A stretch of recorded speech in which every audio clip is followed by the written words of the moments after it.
encounter most of all talks about an encounter that never happened, and well, first of all, I like this contrast between the title of a song called Encounter, and then the song talking about instead, going away. So really, just going away from this encounter, and this is most of all the topic of the song. It's just the contrast between wanting this encounter with the past to happen and thinking at the same time that probably it's better for it to not happen, and so saying I would like to really instead fly away and forget forever about it.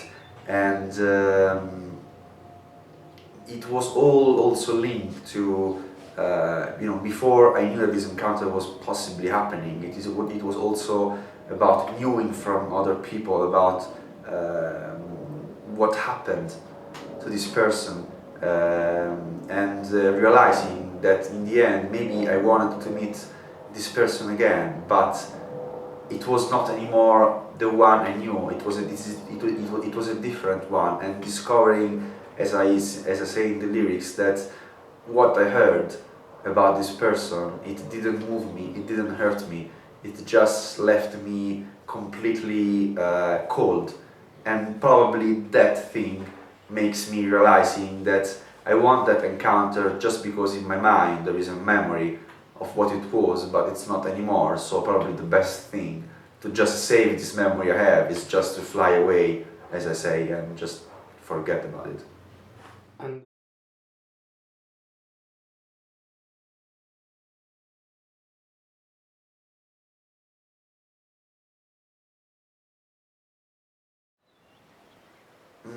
I don't think I never wrote specifically about this difference in the lyrics, because well, the list of what I miss in a place or the other, it could be quite long, or it could be serious or funny. Almost every time living in UK, probably what we miss the most is the sun, first of all, and so the weather in general and the food. As I always say, the food, it's perfectly possible to just create it at home, but about the sun in England there is not really much that can be done. Way more serious, what I really miss when I'm in UK, it's obviously my family and friends, because they are all they're all here, including the band. So these are the things that I really miss. Even if today, with technology like Skype or iPads, iPhone, it's very easy to always be in contact with video and audio. So it's much easier, but it's anyway not the same. And then when I'm in Italy, what I really miss, it's the way of living. The way of living I have now in England, where for me it's much more possible to concentrate on music, on a music career, on developing more about it, and obviously also on just the way of living of the society, because there are really big differences between Italians and British, and at the moment I think I really like more the British way.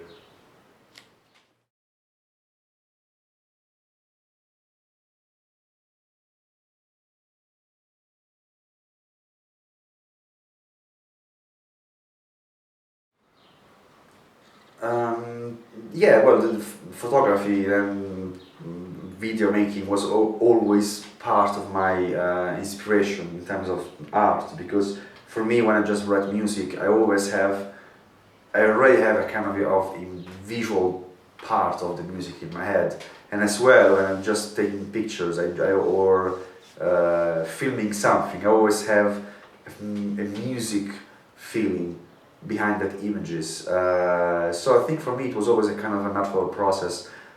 I'm not sure about landscapes. I don't think I have a preferred place or a preferred kind of places that I like to to have in terms of packaging, in terms of visuals for my music. Probably what I like the most for me, even if it's not really easy, is just to, well, it's probably the essential of photography, to just capture the moment. And this is why also I used to take pictures of people not looking at the camera or from very far, because I like the way people interact with other people or interact with the world when they don't know that there is obviously someone taking a picture of them or filming them, because it's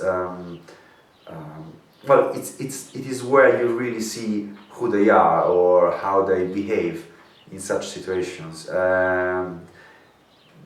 For packaging, for example, for Nosound, I always have an always updated and very big collection of pictures, because I always go around with, can be my big camera, can be the iPhone, can be small automatic. I always have a way to capture the moment, and because I always like to observe what is around me, and very often it happens with music, because even when I am alone or walking around, I always have music in my ears. So for me, it's always like living. I would say it's always like living in a video clip. So when I have this kind of music, I always imagine looking around if there is something that could really go well with what I'm listening to. And in this way, I just, as I said, I always collect a huge amount of pictures, and when it's about the music, when it's about my packaging, I always want packaging to be not just a package, but to be part of the artistic product. And so it's very, for me, it's very hard, the concept of having someone else telling me, okay, I have, I don't know, these 10 pictures, probably one of these can be the cover of your album, just choose one. I just much more I like more to choose one of my own pictures, because I know that they are coming from the same kind of sensitivity. What happens every time is that I just listen to my own music or to the music of the album, and then I just go through all my collection of pictures, and I just try to remember why I took that picture or that other picture, and I just leave music inspire myself when selecting the artwork, and always try for it to have a direct linking with the songs, but also a direct link and coherence in the whole packaging. It's like with the music, I like coherence in the same album. Okay.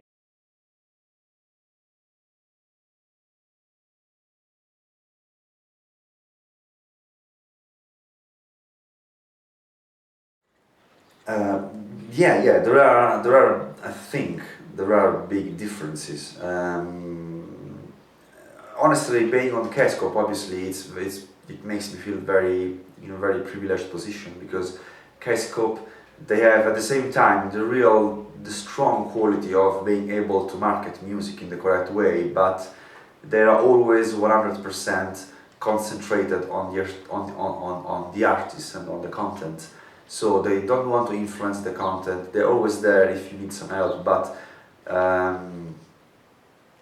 I think probably it's just a happy island in terms of what is the music business. Well, Italy, it's a very difficult place, and this is also one, if not the main reason, when I just wanted to go away from here, because there is just attention to the local Italian big artists. They are the only ones that they can sell, and all the other business, even when we talk about underground stuff, it's I think it is really usually highly unprofessional, and it's very local. It's never thinking in it's always thinking without the bigger picture.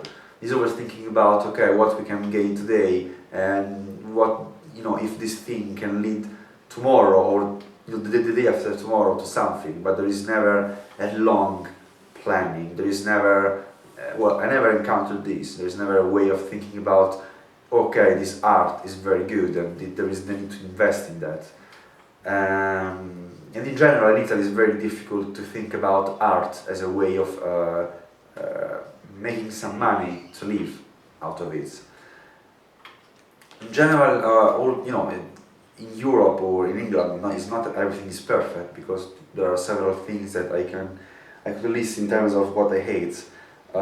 Mainly the thing I'm struggling more at the moment. It's just about having the right connections, if you want, the right knowing the right people, most of all for playing live. That's the main thing at the moment we're really struggling with, because we see that there are several bands also, you know, with less albums than us, or even in terms of sales.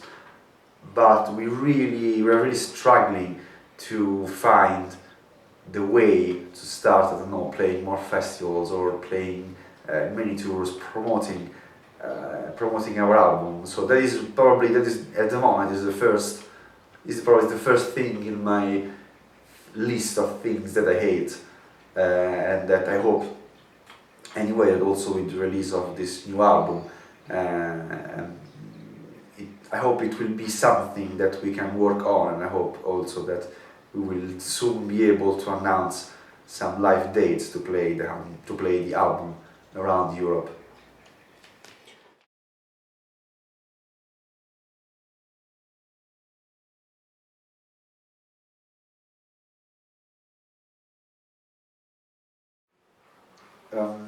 Yeah, but Afterthoughts, I think it's probably the second.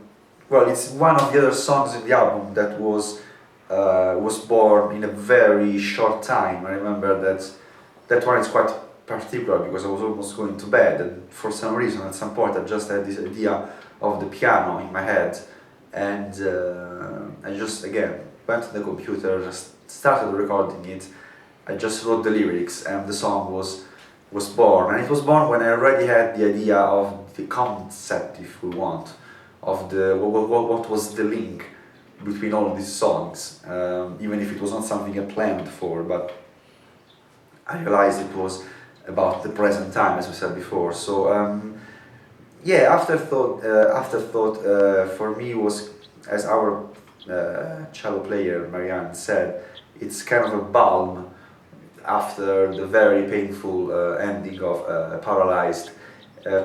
Personally, I at the moment I always list it as the song I'm more proud of in all the albums of Nosound. It's really a song I'm very linked to because it's very simple, but as you say in the lyrics, it is very deep. It is at the same time it is full of hope, if you want. It is kind of at the same time positive and more saying that okay, yeah, now this is the present, and that this is what it is, you know, without having any sadness or without being angry, without any feelings, just observation of what happened, and it is just a way to say, okay, this is the way it is.